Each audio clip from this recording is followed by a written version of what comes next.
Hello guys. तो यहाँ पे हम पढ़ाई स्टार्ट करने वाले हैं अबाउट सेट्स। तो सेट्स जो है क्लास 11 के मैथमेटिक्स का पहला चैप्टर है। And I am Mihir Raj, an under graduate of IIT Delhi. So हम सबसे पहले क्या देखेंगे सेट्स के बारे में, सेट्स है क्या। तो sets is a well defined collection of objects. तो एक सेट क्या होता है, एक बहुत सारे ऑब्जेक्ट्स का एक कलेक्शन होता है। हम अपने लाइफ में बहुत सारे सेट्स देखते हैं, जैसे कि हम नॉर्मल वर्ड में भी यूज करते हैं कि ये एक कार्ड का सेट है एंड ये कॉइन्स का सेट है।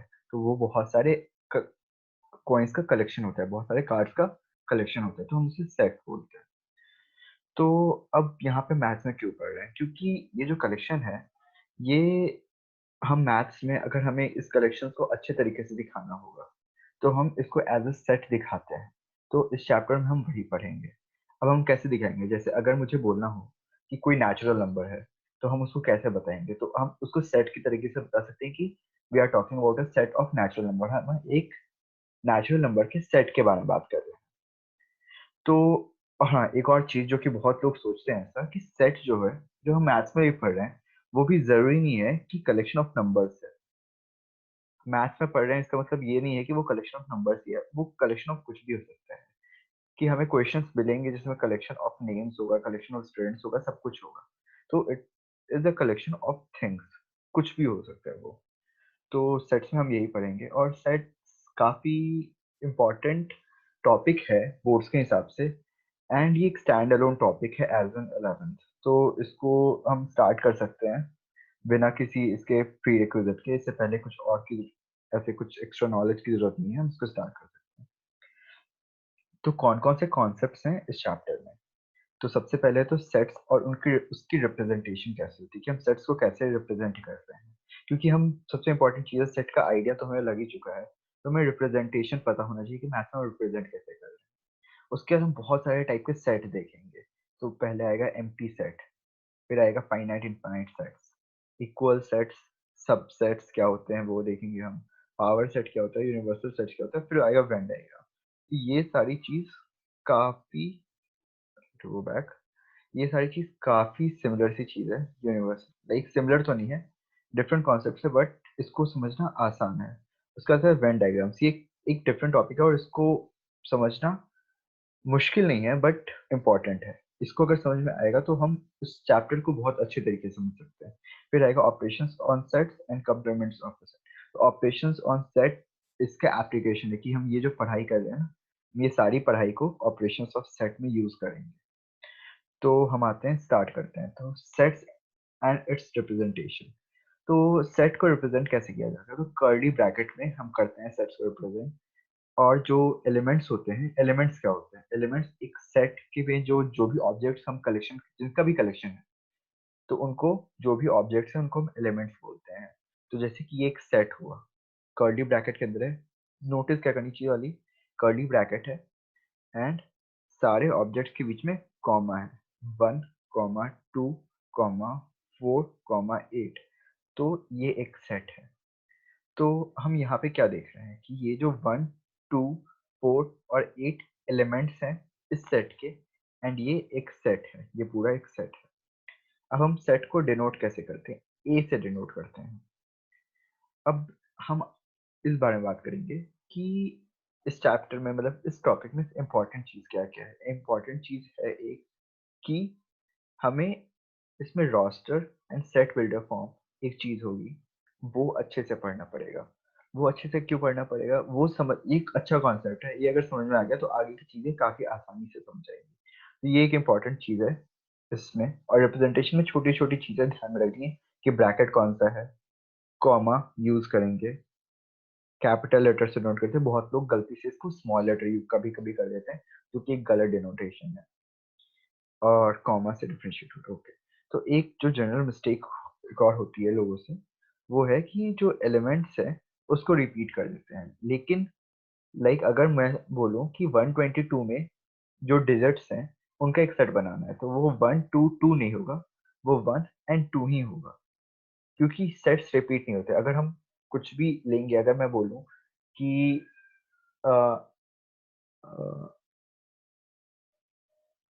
टूल में कौन कौन से लेटर्स हैं, तो टी ओ ओ एल नहीं आएगा, टी ओ एल आएगा, क्योंकि हम ओ को रिपीट नहीं करेंगे, क्योंकि हम सेट में एक ऑब्जेक्ट को बस एक ही बार ले सकते हैं। तो ये काफी आसान सा टॉपिक है, इसको आसानी से समझ सकते हैं, बट इसका इंपॉर्टेंस है क्योंकि इस पे आगे की चीजें हमें समझ आएंगी। तो हम नेक्स्ट चीज आएंगे एम्प्टी सेट। एम्प्टी सेट क्या होता है, नाम से ही पता चल रहा है कि जिस सेट में कुछ भी ना हो, कुछ भी ना हो, वो एक एम्प्टी सेट होगा, कोई एलिमेंट नहीं हो। हम ऐसा बोल सकते हैं, लाइक अगर हमने एक कार्ड के डेक के डब्बे से सारे कार्ड्स निकाल लिए एंड मैं उसमें बोलूं कि इसमें कितने कार्ड्स हैं, ये कितने कार्ड का सेट है, तो ये 0 कार्ड का सेट है, ये इसमें कोई कार्ड नहीं है, नो एलिमेंट नो कार्ड, तो ये एक एम्प्टी सेट होगा, वो एक एम्प्टी सेट होगा। एम्प्टी सेट को रिप्रेजेंट कैसे करते हैं, तो एक तो ये रिप्रेजेंटेशन है कि ब्रैकेट्स को खाली छोड़ दिया, ब्रैकेट्स के बीच में कुछ नहीं डाला। ये बहुत नॉर्मल सा, ये समझ में भी आता है क्योंकि अगर कोई एलिमेंट नहीं है तो हम इसमें डाले क्या, कुछ नहीं डाल सकते, लेकिन एक सेट है ये। और एक पाई, पाई साइन से हम एम्प्टी सेट को रिप्रेजेंट कर सकते हैं। अब एम्प्टी सेट को नल सेट और वॉइड सेट भी बोलते हैं। तो इसमें इसको पढ़ने के लिए एक सिंपल सा कॉन्सेप्ट यहीं से समझ में आ जाएगा। बाकी एक मिस्टेक जो होती है कि ये बहुत कॉमन सा क्वेश्चन है, बहुत बार आ भी चुका है, कि ब्रैकेट्स के अंदर पाई लिख देते हैं। अब लोगों को लगता है कि ये जो है एम्प्टी सेट है क्योंकि यहाँ पे पाई आ गया, बट नहीं, ये एक सेट है जिसमें एक एलिमेंट है एंड दैट इज पाई। ये एम्प्टी सेट नहीं हुआ, एम्प्टी सेट हुआ या तो सिंपल पाई या तो एम्प्टी ब्रैकेट्स। ठीक है, तो ये काफी नॉर्मल सी चीज है। नेक्स्ट आता है फाइनाइट एंड इनफाइनाइट सेट्स। तो फाइनाइट एंड इनफाइनाइट सेट्स कैसे डिफाइन होते हैं, तो नंबर ऑफ एलिमेंट्स पे डिफाइन होते हैं। ये सेट इनफाइनाइट है या फाइनाइट है, तो सिंपल सी चीज है कि अगर नंबर ऑफ एलिमेंट्स इनफाइनाइट होंगे तो वो इनफाइनाइट इनफाइनाइट सेट कहलाएगा, एंड अगर फाइनाइट होंगे तो फाइनाइट कहलाएगा। अब इनफाइनाइट सेट का एग्जांपल कैसे, जैसे कि अगर मैं बोलूँ set of all natural number, तो इसमें हमें पता है कि नेचुरल नंबर्स इन्फिनिटी तक जा सकते हैं, बहुत सारे हो सकते हैं, कोई एंड नहीं है इसका, इनफाइनाइट है, तो हम इसको बोलेंगे एक इनफाइनाइट सेट। ठीक है, अब वही चीजें यहाँ पे भी मिस्टेक कर देते हैं कि रेपिटेशन ऑफ एलिमेंट्स की वजह से लोगों को लगता है कि अगर इनफाइनाइटली टाइम्स रिपीट हो रहा है तो इनफाइनाइट सेट हो जाएगा। नहीं, जितने नंबर ऑफ एलिमेंट्स या ऑब्जेक्ट्स होंगे उतने ही होंगे, रिपीट नहीं कर सकते हम, चाहे कुछ भी हो। अब इक्वल सेट्स की बात आती है कि दो सेट इक्वल कैसे कहलाएंगे, तो हम यहाँ पे सिंपली डेफिनेशन के हिसाब से ये हो जाता है, two sets A and B are equal if every element of A is in B and every element of B is in A. A के सारे एलिमेंट्स B में होंगे एंड B के सारे एलिमेंट्स A में होंगे। बट अगर हम इसको आसान भाषाओं में समझे तो सिंपल सी चीज है कि जो जो एलिमेंट A में होंगे एग्जैक्टली वही एलिमेंट्स B में होंगे, एग्जैक्टली। अब इसमें एक चीज क्या इंपॉर्टेंट है कि order of elements in a set doesn't matter. कि अगर कोई सेट है 1 2 4 एंड दूसरा सेट है 4 2 1, तो ये इक्वल सेट्स ही कहलाएंगे, क्योंकि किसी भी सेट में कोई ऑर्डर मैटर नहीं करता, मैं पहले 1 लिखूं या 4 लिखूं, ये फर्क नहीं पड़ता। ठीक है, अब नेक्स्ट चीज आती है सबसेट्स। सबसेट्स क्या होते हैं, सबसेट्स होते हैं कि if every element of set A is in B, then A is called the subset of B। अगर B एक बड़ा सेट है, उसमें से कुछ कुछ चीजें निकाल के हमने ए बनाया है, लाइक अगर ए में जो जो चीजें हैं वो बी में तो है ही, तो वो एक सबसेट कहलाएगा। जैसे कि मैं एक एग्जांपल दूं रियल लाइफ से, तो 1 to 10 नंबर है, तो अगर मैं बोलूं कि 10 से छोटे कितने नंबर हैं, तो हम बोलेंगे 1 2 3 4 5 6 7 8 9 10। अब मैं बोलूं 5 से छोटे कितने नंबर हैं, तो आएगा 1 2 3 4 5। तो अब हम यहाँ पे बात करें कि जो 5 से छोटे हैं वो उतने नंबर्स 10 से छोटे तो रहेंगे ही। तो हम इसको बोल देंगे कि जो अगर 5 से छोटे वाला सेट ए है और 10 से छोटे वाला सेट बी है, तो ए जो होगा सबसेट होगा बी का, क्योंकि ये चीज इंक्लूड कर रहा है, like A is an inclusion of B, मतलब कि ए बी से ही निकला है। इस कॉन्सेप्ट को समझने के लिए सबसे आसान तरीका होता है कि हम दोनों फॉर्म्स में इसको समझे अच्छे तरीके से। अगर हमें कोई एग्जांपल मिल रहा है हम इसको दोनों फॉर्म्स में लिखने की कोशिश करें, दोनों फॉर्म क्या, roster form and set builder form. इसको समझने के लिए एक बहुत आसान तरीका बाद में आता है, वो डिफरेंट फॉर्म होते हैं, उसके बारे में हम बाद में बात करेंगे। तो ये इम्पोर्टेंट एक कॉन्सेप्ट है कि intervals as a subset of R and हाँ, तो एक एक्स्ट्रा कॉन्सेप्ट आएगा इसमें कि subset of R intervals as a subset of R, कि अगर मैं बोलूं कि 4 से 5 तक का हर एक नंबर, तो उसको मतलब 4 से 10 तक का हर एक नंबर अगर मुझे ये बोलना हो, तो एक डिनोटेशन होती है, वो बुक में होंगी, एंड उसमें आपको small bracket and capital bracket का यूज बताएंगे, एंड वो समझना काफी इम्पोर्टेंट चीज है, क्योंकि वो बाद में काफी काम आएगा। तो ये काफी ज्यादा इंपॉर्टेंट टॉपिक हो जाता है इस वजह से कि हमें स्मॉल ब्रैकेट के बी अंदर को अगर कुछ लिखा हुआ है या कैपिटल ब्रैकेट के अंदर कुछ लिखा हुआ है, तो उसका मतलब क्या होगा। मिडिल ब्रैकेट के अंदर कुछ लिखा हुआ है तो वो हमारा सेट हो जाता है, हमें ये पता है।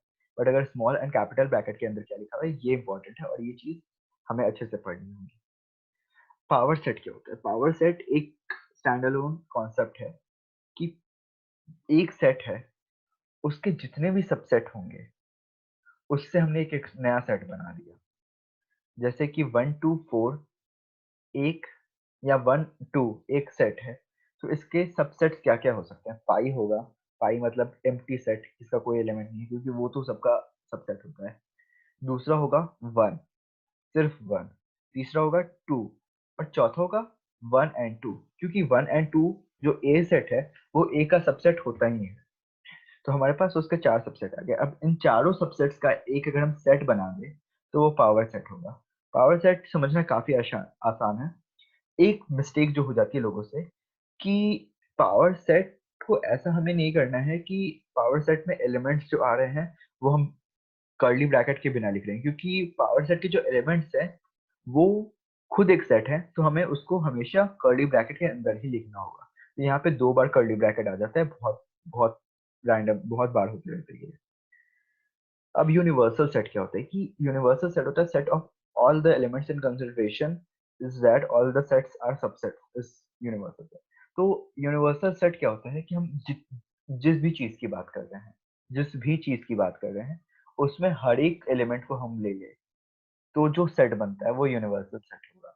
अगर हम रियल नंबर्स की बात कर रहे हैं तो सारे रियल नंबर्स का जो सेट होगा वो एक यूनिवर्सल सेट होगा। अगर हम नेचुरल नंबर्स की बात कर रहे हैं तो सारे नेचुरल नंबर का जो सेट होगा वो यूनिवर्सल सेट होगा। अगर हम डेक ऑफ कार्ड्स की बात कर रहे हैं तो सारे कार्ड्स का जो सेट होगा, डेक होगा, वो यूनिवर्सल सेट होगा। तो हाँ, ये इंपॉर्टेंट चीज है कि यूनिवर्सल सेट डिपेंड करता है कॉन्टेक्स्ट कि किस बारे में बात चल रही है। अगर मैं कार्ड्स की बात कर रहा हूँ तो कार्ड से बनेगा यूनिवर्सल सेट, और अगर मैं रियल नंबर्स की बात कर रहा हूँ तो रियल नंबर्स। वेन डायग्राम क्या चीज है? वेन डायग्राम पिक्टोरियल रिप्रेजेंटेशन होता है सेट का। वेन डायग्राम्स बहुत ही इंपॉर्टेंट चीज है, इसको विजुअलाइज करना है, इसको अच्छे से टाइम देके समझना है। एंड वेन डायग्राम, अभी तक मैंने जितनी भी चीजें बताई हैं, जो भी टॉपिक्स हैं, जो भी टॉपिक्स बुक में दिए हुए हैं, उन सबको वेन डायग्राम से एटलीस्ट एक बार तो समझ लेना है, क्योंकि उससे काफी क्लैरिटी मिल सकती है उन टॉपिक्स के बारे में भी एंड वेन डायग्राम्स के बारे में। और वेन डायग्राम्स का कॉन्सेप्ट जितना ज्यादा अच्छा होगा, आगे चल के उतनी ही मदद मिलेगी। तो हाँ, कि एक चीज है कि वेन डायग्राम से हम यूनिवर्सल सेट को रेक्टेंगल लेते हैं एंड अंदर वाले सेट्स को सर्कल लेते हैं, बट ये जरूरी नहीं है कि ऐसा हो। ये कुछ भी हो सकता है, लेकिन हाँ, अगर शेप चेंज हो भी गया तो भी कोई फर्क नहीं पड़ता। और हाँ, उस शेप के अंदर, लाइक एक सर्कल के अंदर, अगर यहाँ 1 लिखा है, यहाँ 4 लिखा है, और यहाँ 4 लिखा है, यहाँ 1 लिखा है, तो दोनों सेम चीज होगी। दोनों से कोई ज्यादा फर्क पड़ेगा नहीं, इनफैक्ट कोई फर्क नहीं पड़ेगा। ऑपरेशंस ऑन सेट, तो ऑपरेशन इसमें ये इंपॉर्टेंट चीज है। अभी तक हमने जितनी भी चीज पढ़ी है एक्चुअली इस एप्लीकेशन के लिए पढ़ी है। ये एप्लीकेशन काफी ज्यादा इंपॉर्टेंट हो जाता है। तो इसमें कौन कौन से ऑपरेशन है? Union, intersection and difference. Union दो सेट्स को मिलाने की बात है। इंटरसेक्शन दो सेट्स के अंदर के बीच में कौन कौन सी चीजें दोनों में कॉमन है उसकी बात है। और डिफरेंस, ये कॉमन देखते हैं कि कौन कौन सी चीजें कॉमन है, ये दोनों को मिलाने की बात है। एंड डिफरेंस, डिफरेंस और इंटरसेक्शन में डिफरेंस हमें पता करना होगा। क्यों? क्योंकि अगर हम ए से बी का डिफरेंस ले रहे हैं तो वो दूसरी चीज होगी, एंड ए एंड बी का इंटरसेक्शन ले रहे हैं वो दूसरी चीज होगी। क्योंकि कॉमन लेना और एक में से एक को हटाना अलग अलग चीजें होती हैं। अब इस कॉन्सेप्ट को भी अगर हम वेन डायग्राम से समझे तो बहुत मदद मिलेगी, क्योंकि हम वेन डायग्राम से आराम से दो सर्कल्स बना के उन दोनों का यूनियन ले सकते हैं। हम इस चीज को प्रैक्टिकली विजुअलाइज जितना ज्यादा करेंगे ऑपरेशंस ऑफ सेट को, उतनी मदद मिलेगी बेसिक कॉन्सेप्ट के लिए। फिर जब क्वेश्चन सॉल्व करने की बात आएगी तो हमें जनरल फॉर्मूले वाइज जाने पड़ेंगे, और फॉर्मूले, हाँ, फॉर्मूले याद करने की जरूरत है। जो ऑपरेशन ऑफ सेट की बात है, पहले हम उस फॉर्मूले को डिराइव करेंगे, उसके बाद उस फॉर्मूले को याद करेंगे। ये इंपॉर्टेंट चीज होगी। पहले डेरिवेशन, हमेशा मैथ में ये करना है, पहले डेरिवेशन करना है जहां तक हो सकती है, उससे कॉन्सेप्ट क्लियर होते हैं, उसके बाद उसके एप्लीकेशन को यूज करना है याद करके। उसकी आदत हो जाती है अगर हमने डिराइव कर लिया तो। अब कॉम्प्लीमेंट ऑफ सेट क्या होता है कि अगर हम यूनिवर्सल सेट की बात कर ही चुके हैं, तो यूनिवर्सल सेट में अगर ए दे दिया है तो यूनिवर्सल सेट में से ए को हटाएंगे, जो भी बचेगा वो कॉम्प्लीमेंट ऑफ सेट ए हो जाएगा। कॉम्प्लीमेंट का मतलब यही होता है, लाइक अगर मैं यूनिवर्सल सेट बात कर रहा हूँ कि ऑल नेचुरल नंबर्स, तो 10 से छोटी जो भी वैल्यू है, अगर उसको मैं ए बोल रहा हूँ, तो कॉम्प्लीमेंट ऑफ सेट होगा 10 या 10 से बड़ी। जो भी, हमें ऐसी चीज देखनी है कि ए और कॉम्प्लीमेंट ऑफ सेट ए मिला के टोटल यूनिवर्सल सेट बन जाए।